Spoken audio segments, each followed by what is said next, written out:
Hello, അപ്പോൾ എല്ലാവർക്കും എൻ്റെ പുതിയൊരു വീഡിയോയിലോട്ട് സ്വാഗതം. അപ്പോൾ ഞാൻ ഇന്നിവിടെ ഇൻകം ഫ്രം ഹൗസ് പ്രോപ്പർട്ടിയിലെ ഒരു പ്രോബ്ലമാണ്, സിമ്പിൾ പ്രോബ്ലമാണ് ചെയ്യുന്നത്. അപ്പോൾ നമുക്ക് വേഗം തന്നെ വീഡിയോയിലോട്ട് പോകാം. ഇൻകം ഫ്രം എച്ച് പിയുടെ ഒരു സിമ്പിൾ പ്രോബ്ലമാണ് നമ്മൾ ഇന്നിവിടെ ചെയ്യുന്നത്. ക്വസ്റ്റ്യൻ നോക്കാം. From the following information compute income from H P of mister Felix for the financial year 23-24. ഇതിൽ മുനിസിപ്പൽ വാല്യൂഷൻ തന്നിട്ടുണ്ട്, MV തന്നിട്ടുണ്ട്, FRV ഫെയർ റെൻ്റൽ വാല്യൂ തന്നിട്ടുണ്ട്, സ്റ്റാൻഡേർഡ് റെൻ്റ് ഉണ്ട്, ആക്ച്വൽ റെൻ്റ് ഉണ്ട്, മുനിസിപ്പൽ ടാക്സ് 4% എന്ന് പറയുന്നുണ്ട്. അതിൽ ഹാഫ് മാത്രമാണ് മിസ്റ്റർ ഫെലിക്സ് പേ ചെയ്യുന്നത്. അതായത് ഓണർ 4% പകുതി മാത്രമേ ഓണർ അടക്കുന്നുള്ളൂ, ബാക്കി ടെനൻ്റാണ് പേ ചെയ്യുന്നതായിട്ട് പറയുന്നത്. അപ്പോൾ മുനിസിപ്പൽ ടാക്സിൻ്റെ ഒരു കേസിൽ മുനിസിപ്പൽ ടാക്സ് പെയ്ഡ് ആണെങ്കിൽ നമുക്കതിൽ ഡിഡക്ഷൻ കിട്ടും. പെയ്ഡ് ആണെങ്കിൽ മാത്രം, ഡ്യൂ ആയാൽ നമുക്കതിന് ഡിഡക്ഷൻ ഇല്ല. ഇനി മുനിസിപ്പൽ ടാക്സ് ഓണർ പേ ചെയ്യുന്നതിന് മാത്രമേ നമുക്ക് എന്തുള്ളൂ, ഡിഡക്ഷൻ ഉള്ളൂ. കാര്യം ഓർത്തിരിക്കുക. പിന്നെ അൺറിയലൈസ്ഡ് റെൻറ്റ് അഡ്മിസിബിൾ 25,000 തന്നിട്ടുണ്ട്. അൺറിയലൈസ്ഡ് റെൻറ്റ് മാത്രം തന്നാൽ നമുക്ക് എന്ത് ചെയ്യാം, ഗ്രോസ് ആനുവൽ വാല്യൂയിൽ നിന്ന് അൺറിയലൈസ്ഡ് റെൻറ്റ് കുറയ്ക്കാം. 23 പ്രകാരം, സെക്ഷൻ 23 പ്രകാരം അൺറിയലൈസ്ഡ് റെൻറ്റ് കുറയ്ക്കാം. ഇനി ഇവിടെ വേക്കൻസി ഉണ്ട്, അല്ലെങ്കിൽ ലോസ് ഡ്യൂ ടു വേക്കൻസിയും അൺറിയലൈസ്ഡ് റെൻറ്റും ഉണ്ടെങ്കിൽ ഈ അൺറിയലൈസ്ഡ് റെൻറ്റ് നമ്മൾ ആക്ച്വൽ റെൻ്റ് അല്ലെങ്കിൽ ആനുവൽ റെൻറ്റിൽ നിന്നാണ് നമ്മൾ കുറയ്ക്കുക. നമ്മുടെ ക്വസ്റ്റ്യനിൽ ലോസ് ഡ്യൂ ടു വേക്കൻസിയും അൺറിയലൈസ്ഡ് റെൻറ്റും ഉണ്ടെങ്കിൽ ആ ഒരു സിറ്റുവേഷനിൽ നമ്മൾ ആനുവൽ റെൻറ്റിൽ നിന്നാണ് അൺറിയലൈസ്ഡ് റെൻറ്റ് കുറയ്ക്കുക. ഗ്രോസ് ആനുവൽ വാല്യൂവിൽ നിന്ന് നമുക്ക് അൺറിയലൈസ്ഡ് റെൻറ്റ് കുറയ്ക്കാൻ വേണ്ടി പറ്റില്ല. പക്ഷേ ഇവിടെ ലോസ് ഡ്യൂ ടു വേക്കൻസി ഇല്ലാത്തത് കൊണ്ട് തന്നെ ഇത് നമുക്ക് എന്തിൽ നിന്ന് കുറക്കാം, ഗ്രോസ് ആനുവൽ വാല്യൂവിൽ നിന്ന് നമുക്ക് കുറക്കാൻ പറ്റും. പിന്നുള്ളത് interest on loan taken for the repairing of the property 40,000 ആണ്. ഇൻട്രസ്റ്റ് ഓൺ ലോൺ ആണ്. ഇത് നമ്മൾ 24 പ്രകാരം കുറക്കുന്ന ഒരു ഡിഡക്ഷനാണ് ഇൻട്രസ്റ്റ് ഓൺ ലോൺ എന്ന് പറയുന്നത്. അപ്പോൾ നമുക്ക് പ്രോബ്ലം ചെയ്യുന്നത് എങ്ങനെയാണെന്ന് നോക്കാം. അപ്പോൾ ഞാനിവിടെ ഹെഡിങ് കൊടുത്തിട്ടുണ്ട്, computation of income from H P of mister Felix for the previous year 23-24. Column വരച്ചിട്ടുണ്ട്. നമുക്ക് ഒരു ഔട്ടർ കോളും ഒരു ഇന്നർ കോളും ഞാനിവിടെ വരച്ചിട്ടുണ്ട്. ഗ്രോസ് ആനുവൽ വാല്യൂ തുടങ്ങിയ വാല്യൂസ് നമ്മൾ ഔട്ടർ കോളത്തിലാണ് കാണിക്കുക. ഗ്രോസ് ആനുവൽ വാല്യൂ കണ്ടുപിടിക്കുന്നത് വരെയുള്ള കാര്യങ്ങൾ നമുക്ക് ഇന്നർ കോളത്തിൽ കാണിക്കാം.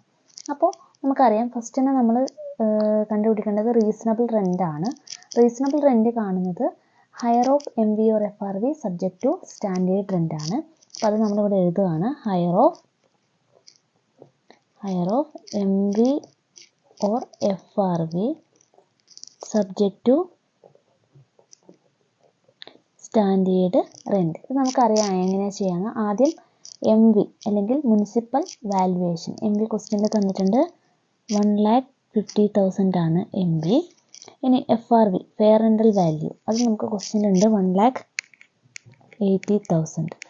ഇനി ഇതിൽ ഏതാണ് ഹയർ, ഇതിലേതാണ് കൂടുതൽ, അതാണ് നമ്മൾ താഴേക്ക് എടുത്ത് എഴുതുക. ഹയർ വാല്യൂ നമ്മൾ താഴെ എടുത്ത് എഴുതുകയാണ്. ഹയർ വാല്യൂ എന്ന് പറയുന്നത് 1,80,000 ആണ്. MV ഓർ FRVയിൽ വിച്ചെവർ ഈസ് ഹയർ ആണ് നമ്മൾ എടുത്ത് എഴുതുന്നത്, 1,80,000. ഇനി ഇത് നമ്മൾ സ്റ്റാൻഡേർഡ് റെൻറ്റുമായിട്ട് കമ്പയർ ചെയ്യുകയാണ്. സ്റ്റാൻഡേർഡ് റെൻറ്റ് ക്വസ്റ്റ്യനിലുണ്ട് 1,60,000 ആണ്. ഇനി ഇത് രണ്ടും കമ്പയർ ചെയ്തിട്ട് നമ്മൾ ലോവർ വാല്യൂ ആണ് എടുക്കുന്നത്. സ്റ്റാൻഡേർഡ് റെൻറ്റുമായിട്ട് ഇതിനെ കമ്പയർ ചെയ്യും, എന്നിട്ട് ലോവർ വാല്യൂ ആണ് എടുക്കുന്നത്. ഈ ലോവർ ആണ് നമ്മുടെ റീസണബിൾ റെൻ്റ് എന്ന് പറയുന്നത്. അപ്പോൾ റീസണബിൾ റെൻ്റ് എന്ന് പറയുന്നത് higher of MV or FRV subject to standard rent. MVയും FRVയും കമ്പയർ ചെയ്ത് ഹയർ എടുക്കുക. ആ ഹയർ എടുത്ത വാല്യൂ സ്റ്റാൻഡേർഡ് റെൻറ്റുമായിട്ട് കമ്പയർ ചെയ്തിട്ട് ലോവർ വാല്യൂ എടുക്കുക. അപ്പോൾ 1,60,000 ആണ് നമ്മുടെ റീസണബിൾ റെൻറ്റിന് ലോവർ വാല്യൂ എന്ന് പറയുന്നത്. ഇനി ഇത് നമ്മൾ കമ്പയർ ചെയ്യേണ്ടത് ആക്ച്വൽ റെൻറ്റുമായിട്ടാണ്. ഈ ഒരു റീസണബിൾ റെൻറ്റ് ആക്ച്വൽ റെൻറ്റുമായിട്ട് കമ്പയർ ചെയ്യുക. ഞാൻ നേരത്തെ പറഞ്ഞു, ക്വസ്റ്റ്യനിൽ ലോസ് ഡ്യൂ ടു വേക്കൻസിയും അൺറിയലൈസ്ഡ് റെൻറ്റും ഉണ്ടെങ്കിൽ ഇവിടെ ആനുവൽ റെൻറ്റിൽ നിന്ന് അല്ലെങ്കിൽ ആക്ച്വൽ റെൻറ്റ് അല്ലെങ്കിൽ ആനുവൽ റെൻറ്റിൽ നിന്ന് നമ്മൾ എന്ത് ചെയ്യുക, ആ അൺറിയലൈസ്ഡ് റെൻറ്റ് കുറച്ചിട്ട് കിട്ടുന്നതായിരിക്കും നമ്മുടെ ആക്ച്വൽ റെൻറ്റ് എന്ന് പറയുന്നത്. എന്നിട്ട് ആ കുറച്ച് കിട്ടുന്നതും റീസണബിൾ റെൻറ്റും തമ്മിൽ കമ്പയർ ചെയ്യുക, എന്നിട്ട് ഹയർ എടുക്കുക. അതിൽ നിന്ന് ലോസ് ഡ്യൂ ടു വേക്കൻസി കൂടി കുറച്ചിട്ടാണ് നമ്മൾ ഗ്രോസ് ആനുവൽ വാല്യൂ കണ്ടുപിടിക്കുക. ആ ഒരു രീതിയിലുള്ളൊരു പ്രോബ്ലം നമുക്ക് നെക്സ്റ്റ് ചെയ്യാം. അപ്പോൾ ഇത് നോക്കുക, ഇവിടെ നമുക്ക് ലോസ് ഡ്യൂ ടു വേക്കൻസിയും അൺറിയലൈസ്ഡ് റെൻറ്റും ഒന്നും ഇല്ലാത്തതുകൊണ്ട് പ്രശ്നമില്ല. നമുക്ക് ആക്ച്വൽ റെൻറ്റ് അതുപോലെ തന്നെ എടുക്കാം. ആക്ച്വൽ റെൻറ്റ് പറയുന്നത് 20,000 പെർ മന്ത് ആണ്. അപ്പോൾ 20,000 ഇൻറ്റു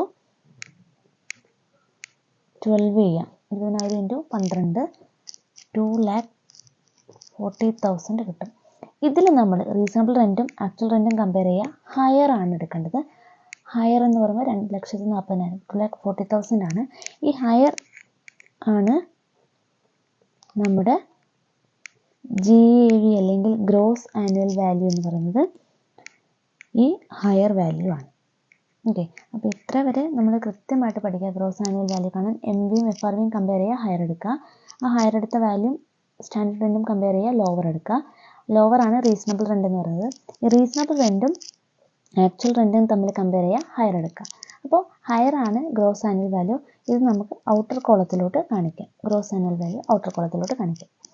ഓക്കെ, ഇനി ഗ്രോസ് ആനുവൽ വാല്യൂയിൽ നിന്നും മെയിനായിട്ട് 2 ഡിഡക്ഷൻ ആണ് നമുക്കുള്ളത്. ലെസ് ഡിഡക്ഷൻ അണ്ടർ സെക്ഷൻ 23 പ്രകാരം 2 സെക്ഷൻ എന്താണ് 2 ഡിഡക്ഷൻ ആണുള്ളത്. അതിലൊന്ന് മുനിസിപ്പൽ ടാക്സ് ആണ്. മുനിസിപ്പൽ ടാക്സ് നമുക്കറിയാം, മുനിസിപ്പൽ വാല്യുവേഷൻ്റെ മുകളിലാണ് നമ്മൾ മുനിസിപ്പൽ ടാക്സ് കാണുക. മുനിസിപ്പൽ ടാക്സ് 4% എന്ന് പറയുന്നുണ്ട്. അത് മുനിസിപ്പൽ വാല്യുവേഷൻ്റെ MVയുടെ മുകളിലാണ് നമ്മൾ മുനിസിപ്പൽ ടാക്സ് കാണുക. അപ്പോൾ ഇവിടെ ശ്രദ്ധിക്കേണ്ട കാര്യം എന്ന് വെച്ചാൽ മുനിസിപ്പൽ ടാക്സ് പെയ്ഡ് ആണോ എന്ന് നോക്കണം. ഡ്യൂ ആയിക്കഴിഞ്ഞാൽ നമുക്ക് എന്ത് ചെയ്യാൻ പറ്റില്ല, ഇവിടെ കുറക്കാൻ വേണ്ടി പറ്റില്ല. അപ്പോൾ മുനിസിപ്പൽ ടാക്സ് പെയ്ഡ് ആണെങ്കിൽ നമുക്ക് അരിയേഴ്സും അഡ്വാൻസും ഒക്കെ നമുക്ക് പെയ്ഡ് ആണെങ്കിൽ നമുക്ക് എന്ത് ചെയ്യാൻ പറ്റും, ഇവിടെ കുറക്കാൻ വേണ്ടി പറ്റും. ഇനി മുനിസിപ്പൽ ടാക്സ് ഇവിടെ 4% തന്നിട്ടുണ്ട്. അത് MVയുടെ മുകളിലാണ് 4% കാണേണ്ടത്. അതിൽ ഹാഫ് മാത്രമേ ഓണർ പേ ചെയ്യുന്നുള്ളൂ. ബാക്കി ഹാഫ് ആരാണ്, ടെനൻ്റാണ് പേ ചെയ്യുന്നത്. അപ്പോൾ municipal tax paid by the owner മാത്രമാണ് നമുക്ക് കുറക്കാൻ പറ്റുക. Okay, paid by the owner. അപ്പോൾ നോക്കുക, മുനിസിപ്പൽ വാല്യുവേഷൻ 1,50,000 ആണ്. 1,50,000-ൻ്റെ എന്താണ് 4% മൊത്തം മുനിസിപ്പൽ ടാക്സ്. അതിൻ്റെ 1/2 അല്ലെങ്കിൽ ഹാഫ് മാത്രമാണ് ആര് പേ ചെയ്യുന്നത്, ഓണർ പേ ചെയ്യുന്നത്. ഇതല്ലെങ്കിൽ ഇത് മറ്റൊരു രീതിക്ക് ചെയ്യാം. എങ്ങനെയാണ്, 1,50,000-ൻ്റെ ഡയറക്റ്റ് എന്ത് ചെയ്യാം, 4%-ൻ്റെ പകുതി 2% കാണാം. ഇത് നമുക്ക് ചെയ്ത് കഴിഞ്ഞാൽ നമുക്ക് കിട്ടുക 3,000 ആണ്. അത് ഇന്നർ കോളത്തിലാണ് നമ്മൾ കാണിക്കുന്നത്. കാരണം ഡിഡക്ഷൻ 23 പ്രകാരം 2 ഡിഡക്ഷൻ ഉണ്ട്. അത് 2 ഉണ്ടെങ്കിൽ ഇന്നർ കോളത്തിൽ കാണിച്ചിട്ട് ഇത് 2 കൂട്ടി ഔട്ടർ കോളത്തിൽ ഇട്ടാൽ മതി. ഇത് ഡയറക്റ്റ് പുറത്ത് കാണിച്ചാലും കുഴപ്പമൊന്നുമില്ല. ഇനി രണ്ടാമത്തെ ഡിഡക്ഷൻ എന്ന് പറയുന്നത് എന്താണ്, അൺറിയലൈസ്ഡ് റെൻ്റ് ആണ്.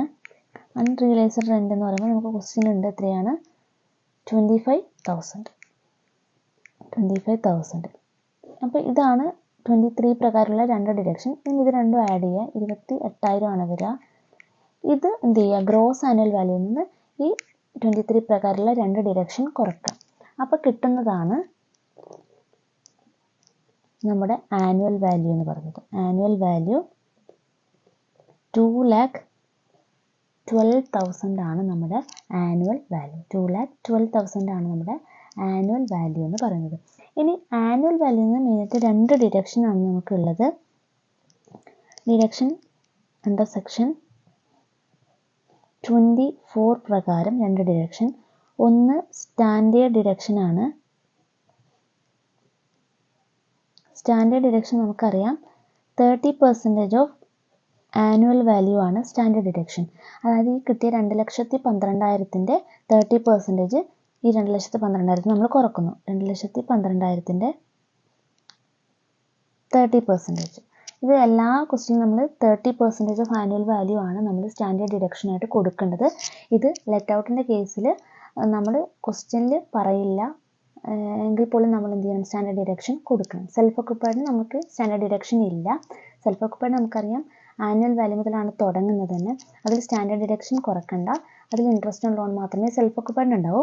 ഇനി ലെറ്റ് ഔട്ട് ആണെങ്കിൽ നമ്മൾ 30% സ്റ്റാൻഡേർഡ് ഡിഡക്ഷൻ എന്താണ് ആനുവൽ വാല്യൂയിൽ നമ്മൾ കുറക്കണം. ഓക്കെ, അപ്പോൾ ഇത് 30% ഓഫ് ആനുവൽ വാല്യൂ എന്ന് പറയുന്നത് 63,600 ആണ് വരിക. ഇനി അടുത്ത ഡിഡക്ഷൻ എന്ന് പറയുന്നത് എന്താണ്, ഇൻട്രസ്റ്റ് ഓൺ ലോൺ ആണ്. ഇൻട്രസ്റ്റ് ഓൺ ലോൺ ഇവിടെ ക്വസ്റ്റ്യൻ നോക്കാം. ഇൻട്രസ്റ്റ് ഓൺ ലോൺ നമുക്ക് തന്നിട്ടുള്ളത് taken four repairing of the property 40,000. ഇത് നമ്മുടെ ലെറ്റ് ഔട്ട് ആയതുകൊണ്ട് ഇത് എന്ത്, അതായത് റിപ്പയറിംഗ് ആണോ അല്ലെങ്കിൽ റീകൺസ്ട്രക്ഷൻ ആണോ കൺസ്ട്രക്ഷൻ ആണോ നമ്മൾ നോക്കേണ്ട കാര്യമില്ല. നമുക്ക് ലെറ്റ് ഔട്ടിന് ലിമിറ്റില്ല, എത്ര വേണമെങ്കിലും നമുക്ക് ഇൻട്രസ്റ്റ് കുറക്കാൻ പറ്റും. പക്ഷേ ഇതൊരു സെൽഫ് ഒക്കുപ്പൈഡ് ആയിരുന്നെങ്കിൽ, റിപ്പയറിംഗ് ആണെങ്കിൽ നമുക്ക് 30,000 മാത്രമേ കുറക്കാൻ പറ്റൂ. 40,000 ഉള്ളത് 30,000 മാത്രമേ കുറക്കാൻ പറ്റൂ. അപ്പോൾ ഇത് ലെറ്റ് ഔട്ട് ആയതുകൊണ്ട് ഇതിനെന്തില്ല, ലിമിറ്റ് ഇല്ല. അപ്പോൾ ഇൻട്രസ്റ്റ് ഓൺ ലോൺ നമുക്ക് എന്ത് ചെയ്യാം, മൊത്തമായിട്ട് 40,000 എന്ത് ചെയ്യാം, കുറക്കാൻ പറ്റും. അപ്പോൾ നേരത്തെ ഇവിടെ നമ്മൾ കണ്ടുപിടിച്ച ഈ 63,600 അതേപോലെ ഈ 40,000 ആഡ് ചെയ്യുമ്പോൾ നമുക്ക് കിട്ടുന്നത് 1,03,600 ഈ 1,03,600 നമ്മുടെ ഈ ആനുവൽ വാല്യൂവിൽ നിന്ന് കുറക്കേണ്ടത്, ഡിഡക്ഷൻ അണ്ടർ സെക്ഷൻ 24 പ്രകാരം കുറക്കേണ്ടത്. അപ്പോൾ നമുക്ക് കിട്ടുന്ന വാല്യൂ എന്ന് പറയുന്നത് 1,08,400 ആണ്. 1,08,400 നമ്മുടെ ഇൻകം ഫ്രം HP എന്ന് പറയുന്നത്. ഇനി ഇവിടെ നമുക്ക് അൺറിയലൈസ്ഡ് റെന്റ് റിക്കവേർഡോ അല്ലെങ്കിൽ അരിയേഴ്സ് ഓഫ് റെന്റ് റിക്കവേർഡ് ഉണ്ടെങ്കിൽ നമ്മൾ ഇൻട്രസ്റ്റ് ഓൺ ലോൺ കുറച്ച് കിട്ടുന്ന വാല്യൂവിൻ്റെ കൂടെ ഇപ്പോൾ ഈ 1,08,400 കൂടെ നമ്മൾ എന്ത് ചെയ്യേണ്ടി വരും, അത് ആഡ് ചെയ്യേണ്ടി വരും. അതിൻ്റെ സ്റ്റാൻഡേർഡ് ഡിഡക്ഷൻ 30% കുറച്ച ശേഷം അത് ആഡ് ചെയ്യേണ്ടി വരും. ഈ ക്വസ്റ്റ്യനിൽ അതൊന്നും ഇല്ല, ഇത് സിമ്പിളായിട്ടുള്ളൊരു ക്വസ്റ്റ്യൻ ആണ്. അതുകൊണ്ട് ഈ കിട്ടുന്ന വാല്യൂ നമുക്ക് ഇൻകം ഫ്രം HP ആയിട്ട് എടുക്കാം. അപ്പോൾ ക്ലിയർ ആയി എന്ന് വിചാരിക്കുന്നു. അപ്പോൾ നെക്സ്റ്റ് വീഡിയോ ആയിട്ട് വരുന്നത്, ബൈ.